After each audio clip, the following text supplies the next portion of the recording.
Greetings, ladies and gentlemen, and welcome to this latest rendition of Tales from Outer Space. Taken from the subreddit HFY. All the relevant links will be down below. And as always, I hope that you enjoy, and if you do, please consider supporting the channel. Now, on to the science fiction. Bait and Switch, written by radius55. It was in the mid-23rd century by human reckoning.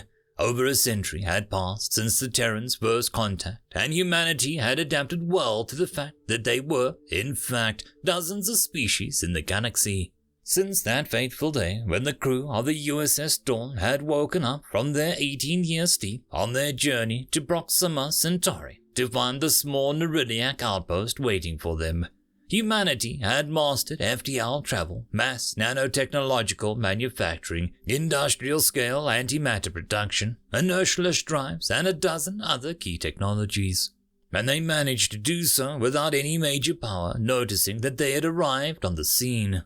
But eventually they were noticed, and though the laws of the galactics forbid high-technology races from contacting primitives, once a civilization attained interstellar travel, they were free game.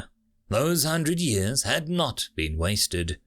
Once they learned of the looming threat, the human nations banded together to form the Terran Space Navy with the goal of protecting Earth and her eventual colonies from attack by all comers.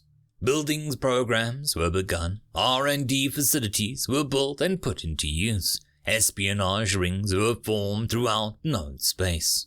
In those first decades, the TSN valiantly held against pirates, mercenaries, and even some of the smaller star nations. But then a Pitcairn ship entered their system, demanding tribute. Pitcairn were masters of stealth. They could mask their ship from all known sensors, launch missiles nearly undetectable until they were mere seconds away, and appear in the middle of formations to wreak havoc. A single ship, massing just 500 kilotons, was able to blast away 20 times its mass in TSN shipping before it was damaged by a lucky shot and subsequently disabled by the combined might of the remaining navy. A navy with only a third of the hulls in service from just hours before, and the Pitcairn had a fleet to rival any in the known galaxy. 3 Terran months after their defeat at Sol, a task force comprising of nearly half of the Pitcairn fleet was detected jumping into the human health system. The formation, commanded by Admiral Nikotik, was under orders from their hive-seers to make an example of this upstart species that dared to refuse the demands of their betters, and they had both the firepower and technology to do it. Admiral Nikotik ordered these ships into stealth as the last of his ships appeared from FTL. While there was no way for even the Pitcairn to hide the signatures of an emergence that large, there was little chance the humans could predict their path with enough accuracy to leave any unpleasant surprises in the way. As they began their light-hour journey in system, Nikotik raged that their intelligence on the system was so poor that they had emerged a full 0.8 radians behind the orbit of this Earth. No matter, the error had only added a few light minutes to their journey. Nonetheless, he resolved to have words with the costless, untranslatable curse officers of the Special Intelligence Bureau. The might of his fleet should not have to travel a millimeter further than absolutely necessary. As the fleet approached the planet, Nikotik was delighted to see the merchant ships fleeing the invisible mass like a kitruk from a blaze. He was less than delighted to see the TSN ships approaching in what appeared to be a search pattern.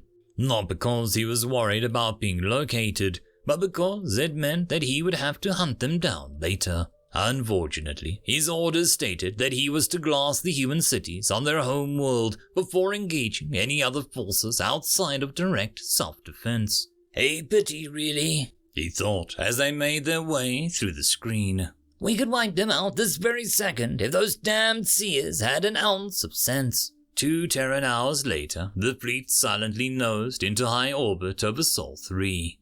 His fleet spread to englobe the world, preparing to eradicate the infestation in a single massed volley of righteous flame. No, it will not do for these vermin to die without seeing the face of their betters, Nukatuk said to himself. Comms, the Admiral shouted. Open a channel to the human leaders. I want to see their faces as I smite their pitiful scraps of mud that they call cities. And I want this ship to target the location of the transmission personally. He finished with an alien smile. A grimacing human's face popped up on one of his screens. Before Nukatuk could open his mandibles to speak, the human had the insolence to pipe up. I was wondering if you'd call before firing. Looks like I owe my aide $1. Not that I mind paying for the chance to say the last few words to you bug-faced bastards. What did you say, you human filth? I am Admiral Nukatuk of the Pitkacha Imperium, and you will address me as such. The Admiral was fuming. How dare this sack of meat insult him? It must know that he had enough ships to scour the world clean of life.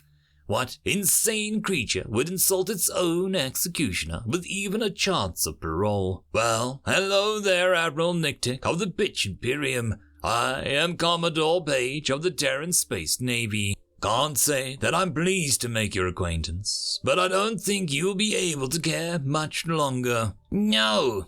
Nukatuk would enjoy squashing this bug.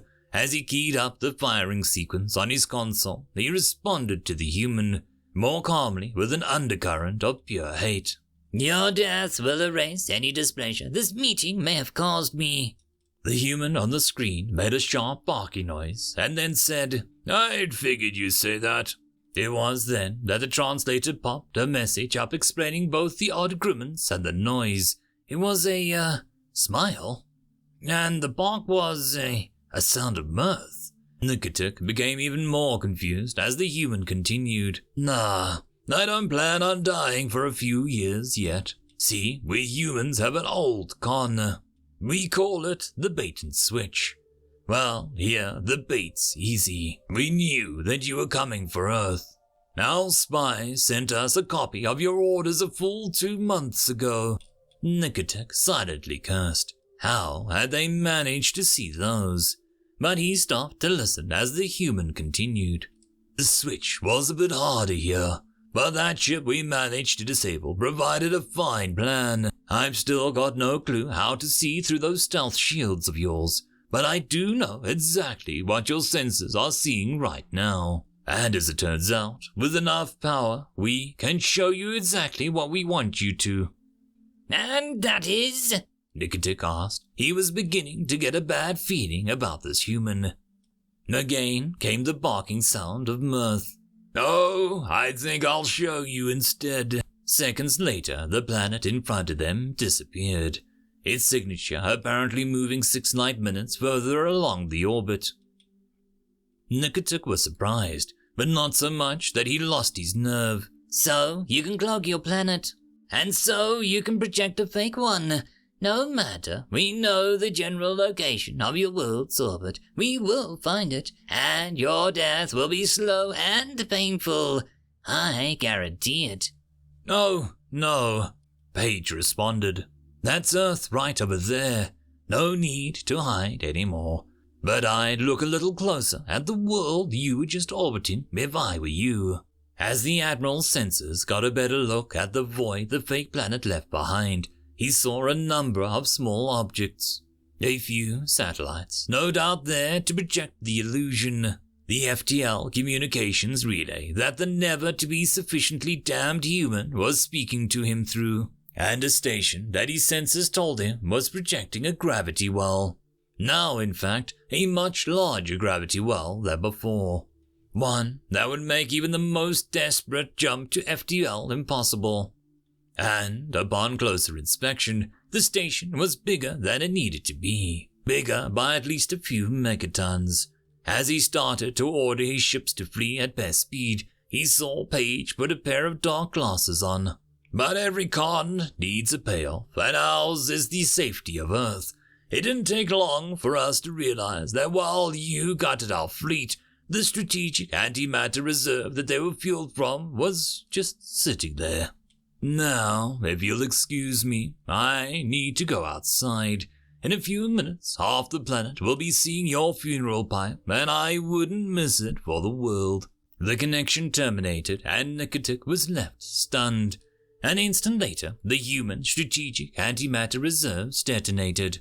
Human factories had been churning out the stuff for decades, and the last 3 months had seen production reach unheard-of levels. Nearly 1 million tons of antimatter met several times its mass in normal star stuff, and the 20 petaton explosion rivaled the power output of a small star. Nikotik and the crews of every ship under his command didn't even have the time to register the blinding light before the shields failed, and the armor and the crew and the fleet became so much plasma. 6 minutes later, a flash lit up the skies of Earth as Commodore Page joined the rest of humanity in appreciating the best bait-and-switch ever pulled. End of story. And that, my friends, concludes this video. I hope that you enjoyed, and if you do, please consider supporting the author, even by popping over and leaving a thumbs up or a nice comment, just to show your appreciation for the story. However, if you wish to support this channel, there are links down below which will help immensely. I will see you all in the next one, and until then, I hope that you have a fantastic day. Cheers.